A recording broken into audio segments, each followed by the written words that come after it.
Tahukah kamu? Ada satu surah pendek dalam Al-Quran yang menyebut pendusta agama. Bukan karena tidak salat, tapi karena tidak peduli pada sesama. Surah itu bernama Al-Ma'un, pendek ayatnya. Namun sangat keras tegurannya. Surah Al-Ma'un turun di Makkah. Saat itu, banyak orang rajin ibadah.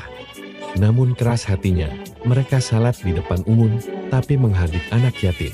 Mereka mengaku beriman, namun membiarkan orang miskin kelaparan. Allah pun menurunkan surah ini sebagai cermin yang menyakitkan, namun penuh kebenaran. Tahukah kamu orang yang mendustakan agama? Dialah yang menghardik anak yatim. Allah tidak menyebut kafir, tidak menyebut musyrik, tapi menyebut pendusta agama. Mengapa?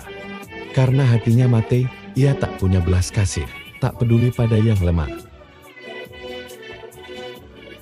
Dan tidak menganjurkan memberi makan orang miskin, bukan hanya tidak memberi, tapi tidak mendorong orang lain untuk peduli. Ia melihat kelaparan dan memilih diam. Inilah penyakit hati paling berbahaya, merasa cukup dengan ibadah pribadi, namun lupa penderitaan orang lain. Maka celakalah orang-orang yang salat, yang lalai dari salatnya. Ini ayat yang menggetarkan. Allah tidak mencela orang yang tidak salat, tapi orang yang salat tanpa hati. Salat hanya rutinitas, tidak mencegah kezaliman, tidak melahirkan akhlak. Yang berbuat ria dan enggan memberi bantuan kecil, mereka salat agar dipuji, sedekah agar dilihat, bahkan bantuan kecil pun dihindari. Padahal Al-Ma'un berarti pertolongan sederhana, pinjam barang, menolong sebentar, peduli kecil, tapi ikhlas. Surah Al-Ma'un mengajarkan satu hal besar, agama bukan hanya sujud tapi juga empati. Jika salat belum membuat kita peduli, maka ada yang salah di hati.